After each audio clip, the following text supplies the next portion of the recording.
Поприветствовать вас и поблагодарить университет Владимира Ивановича за то, что нам предоставлена такая хорошая научная площадка для нашей дискуссии.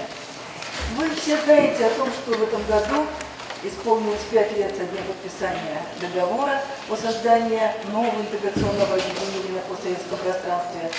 И мне представляется, что очень важно, чтобы именно научное сообщество, экспертное, обсуждали проблемы, противоречия, возможности повышения результативности интеграционных процессов. Поэтому, с вашего позволения, я объявляю конференцию открытой. Хочу пожелать вам всем успешной, плодотворной работы. Тематики конференции желаю плодотворной работы и новых научных достижений. Сегодня мы собрались на эту международную конференцию. Тема такая, что очень важная – молодежь в Евразийском экономическом союзе. Молодежь. Трудовая мобильность и гуманитарное сотрудничество. Но, безусловно, все, что касается объединений, в времена глобализации прожить самостоятельно отдельным государством у нас практически уже на этой нашей земле невозможно. Примера, когда был Советский Союз,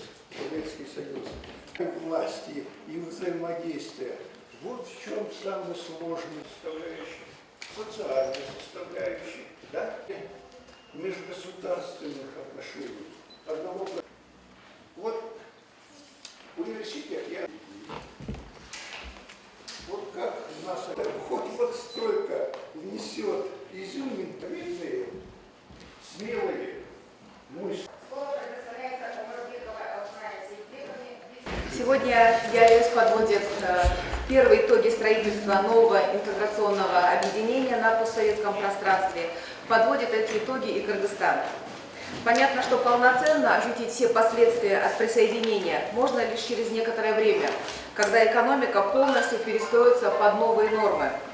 Но все же сегодня мы можем уже говорить о позитивных выводах влияния интеграции на экономику, о положительных последствиях вступления страны в данный союз. Является членом Совета по делам молодежи государств-участников СНГ, молодежи стран ЕАЭС. В качестве информационной, экспертной и гуманитарное сотрудничество. Надо определить необходимо для эффективного функционирования. Мы понимаем все те события, которые происходили и на постсоветском пространстве.